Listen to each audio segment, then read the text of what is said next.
প্রাচীন যুগে যদুবংশীয় এক রাজা ছিলেন। তার নাম ছিল শূরসেন। শূরসেনের ভোজবংশীয় রাজা কুন্তিভোজের সঙ্গে পরম বন্ধুত্ব ছিল। কুন্তিভোজ ছিলেন নিঃসন্তান, আর সেই কারণেই রাজা শূরসেন এক প্রতিশ্রুতি কুন্তিভোজকে দিয়ে দেন যে তিনি তার প্রথম সন্তান কুন্তিভোজকে প্রদান করবেন। কিছুকাল পর রাজা শূরসেনের ঘরে জন্ম নেয় একটি কন্যা সন্তান। নাম রাখা হয় পৃথা। প্রতিজ্ঞা অনুযায়ী রাজা শূরসেন তার এই কন্যাকে কুন্তিভোজের হাতে তুলে দেন। কুন্তিভোজ মেয়েটিকে নিজের কন্যার মতো লালন পালন করতে থাকেন। পরে কুন্তিভোজের নাম অনুযায়ী মেয়েটির নাম হয় কুন্তি, অর্থাৎ পৃথা নামের সেই কন্যায় হয়ে যায় পঞ্চপাণ্ডবের মাতা কুন্তি মাতা। এই কারণে বলা হয় কুন্তির দুজন পিতা ছিলেন। একজন ছিলেন জন্মদাতা আর আরেকজন ছিলেন পালন পিতা। কুন্তির জন্মদাতা পিতা ছিলেন শূরসেন এবং শূরসেনের আর এক সন্তান ছিলেন বসুদেব। এই বসুদেবই ছিলেন ভগবান শ্রীকৃষ্ণের পিতা। তাই বসুদেবের বোন কুন্তি সম্পর্কে শ্রীকৃষ্ণের পিসিমা হতেন। মহাভারতের নানান অধ্যায়ে আমরা দেখে থাকি শ্রীকৃষ্ণ বহুবার অর্জুনকে পার্থ বলে সম্বোধন করছেন। এর কারণ হলো অর্জুন ছিলেন কুন্তির পুত্র, আর কুন্তির আসল নাম ছিল পৃথা। সেই পৃথার পুত্র বলেই অর্জুনের আর এক নাম হয় পার্থ। বাল্যকাল থেকেই কুন্তি ছিলেন অত্যন্ত গম্ভীর ও বিচক্ষণ। রাজপরিবারে বড় হলেও তার চিন্তাভাবনা ছিল এক ধরনের আধ্যাত্মিকতা। একবার মহর্ষি দুর্বাসা কুন্তিভোজের রাজ্যে অতিথি হয়ে আসেন। বহুদিন রাজ্যে অবস্থান করেন। কুন্তি খুবই নিষ্ঠা আর সেবার মাধ্যমে দুর্বাসাকে সন্তুষ্ট করেন। ঋষি দুর্বাসা তাকে একটি গোপন মন্ত্র প্রদান করেন। এই মন্ত্রটি পাঠ করলে যে কোনো দেবতাকে আহ্বান করে সন্তান লাভ করা সম্ভব। আর এই ছিল অলৌকিক শক্তির আশীর্বাদ। কিন্তু এই আশীর্বাদই হয়ে দাঁড়ায় ভবিষ্যতের বহু জটিল ঘটনার সূচনা। তরুণ কুন্তি একদিন মন্ত্রটি পরীক্ষা করবেন বলে সেই মন্ত্রটি ব্যবহার করে আহ্বান করেন সূর্যদেবকে। ফলস্বরূপ সূর্যদেবের আশীর্বাদে কবচ কুণ্ডল সহ কন্যের জন্ম হয়। অবিবাহিত কুন্তি সন্তান জন্ম দেওয়ার পর লোক লজ্জার ভয়ে সেই শিশুটিকে একটি ঝুড়িতে রেখে নদীতে ভাসিয়ে দেন। এই কর্ণই মহাভারতে বর্ণিত সর্বশ্রেষ্ঠ যোদ্ধাদের মধ্যে অন্যতম, এবং তিনিই একমাত্র ছিলেন যিনি মহাভারতের অপর শ্রেষ্ঠ যোদ্ধা অর্জুনকে যুদ্ধে পরাজিত করতে সক্ষম হতেন। পরে অবশ্য কুন্তি বিবাহ বন্ধনে আবদ্ধ হয়েছিলেন হস্তিনাপুরের রাজা পাণ্ডুর সঙ্গে। পাণ্ডুর অপর এক স্ত্রীও ছিল, যার নাম ছিল মাদ্রী। কিন্তু কিন্দম ঋষির অভিশাপের কারণে পাণ্ডু রাজা কারো সঙ্গেই বৈবাহিক সম্পর্ক স্থাপন করতে পারেননি।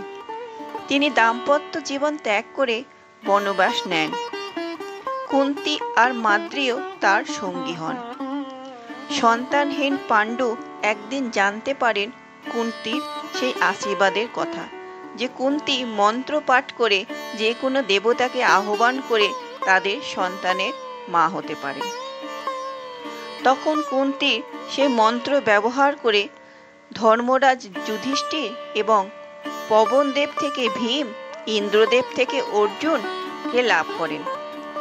পরবর্তীকালে কুন্তি সেই মন্ত্রটি মাদ্রীকে দেন, যিনি অশ্বিনী কুমারদ্বয়ের কাছ থেকে নকুল ও সহদেব নামক দুই পুত্রের জন্ম দেন। একদিন পাণ্ডু স্ত্রী মাদ্রীর সঙ্গে বৈবাহিক সম্পর্ক স্থাপন করতে গেলে কিন্দম ঋষির অভিশাপ কার্যকর হয় এবং কিন্দম ঋষির অভিশাপ অনুযায়ী সেই সময়ে পাণ্ডু রাজার মৃত্যু ঘটে। পাণ্ডু রাজার মৃত্যুর পর তার স্ত্রী মাদ্রীও তার সঙ্গে সহমরণে যান। কুন্তী তখন 5 শিশুকে নিয়ে একাকী ফিরে আসেন হস্তিনাপুরে। ওই সময় থেকে কুন্তীর জীবনে আর এক যুদ্ধ শুরু হয় তার সংগ্রাম, ত্যাগ ও অনবরত দায়িত্ব পালন। কুরুক্ষেত্র যুদ্ধের পূর্বে কুন্তী কর্ণের সঙ্গে একান্তে সাক্ষাৎ করেন। কর্ণকে তিনি জানান কর্ণের জন্ম রহস্য। তাকে জানান যে কর্ণই হচ্ছে তার প্রথম সন্তান। কর্ণ হতবাক হন, কিন্তু তিনি বলেন যে আমি জন্মসূত্রে আপনার পুত্র হতে পারি, কিন্তু দুর্যোধন আমার বন্ধু আর আমি ওর পক্ষ কিছুতেই ছাড়তে পারি না। কিন্তু তবুও অনেক অনুরোধ করেন কুন্তী। তখন কুন্তীর অনুরোধে কর্ণ প্রতিশ্রুতি দেন যে আমি অর্জুন ব্যতীত আর কোনো পাণ্ডবের হত্যা করব না। কর্ণ যুদ্ধক্ষেত্রে বীরের মতো যুদ্ধ করে অর্জুনের হাতে নিহত হন। কুরুক্ষেত্রের যুদ্ধে যখন কর্ণের মৃত্যু হয় অর্জুনের হাতে, তখন কুন্তী পঞ্চপাণ্ডবকে সত্য জানিয়ে দেয়, জানায় যে কর্ণ তার কাছে প্রতিজ্ঞা করেছিল যে অর্জুন ছাড়া আর কারো সঙ্গে সে যুদ্ধ করবে না। তাই সে কারো সঙ্গে যুদ্ধ করেনি এবং কর্ণ তাদের জ্যেষ্ঠ ভ্রাতা জেনে পঞ্চপাণ্ডবেরা অনুশোচনায় ভেঙে পড়ে। সবথেকে বেশি ভেঙে পড়ে অর্জুন, কারণ অর্জুনের হাতেই কর্ণের মৃত্যু ঘটেছিল। যুধিষ্ঠির তখন সমস্ত কিছু শুনে বলে যে সে যদি জানতো কর্ণ তাদের জ্যেষ্ঠ ভ্রাতা, তাহলে কর্ণকেই তারা রাজা করত। কুরুক্ষেত্র যুদ্ধ শেষ হয়ে যাওয়ার পর যখন ধর্মরাজ যুধিষ্ঠির কুরু সাম্রাজ্যের সিংহাসনে অভিষিক্ত হলেন, পাণ্ডবদের সেই দীর্ঘ সংগ্রামের পর যুদ্ধ শেষে রাজ্য ফিরে পেলেন, তখন মাতা কুন্তীর হৃদয় আর কোনো মোহে বাধা রইল না। সন্তানদের ধ্বংসযজ্ঞের মধ্যেও তিনি সত্য ও ধর্মের বিজয় দেখে তিনি বুঝেছিলেন যে এই সংসারে, এই রাজ্য, এই আড়ম্বর সব কিছুই ক্ষণস্থায়ী। তাই তিনি সিদ্ধান্ত নিলেন যে আর নয়, এবার তিনি সংসার ত্যাগ করবেন। তাই কুন্তী, গান্ধারী আর ধৃতরাষ্ট্র আর বিদুর হস্তিনাপুরের রাজকীয় জীবন ত্যাগ করে বনে চলে যান। সেখানে গিয়ে তারা একটি আশ্রমে থাকতে শুরু করেন এবং সেখানেই তারা যাগ যজ্ঞ তপস্যা করতে থাকেন। একদিন এক ভয়াবহ দাবানলে আশ্রম পুড়ে ছারখার হয়ে যায়।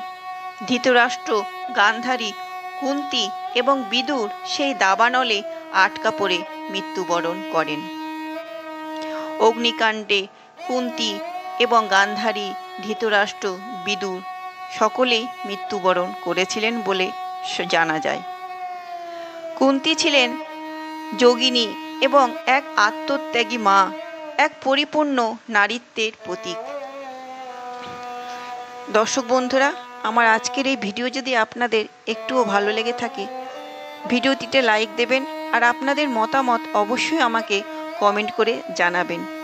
চ্যানেলটি সাবস্ক্রাইব করে পাশে থাকা বেল আইকন সেট করে অলে প্রেস করে দেবেন। জয় শ্রীকৃষ্ণ।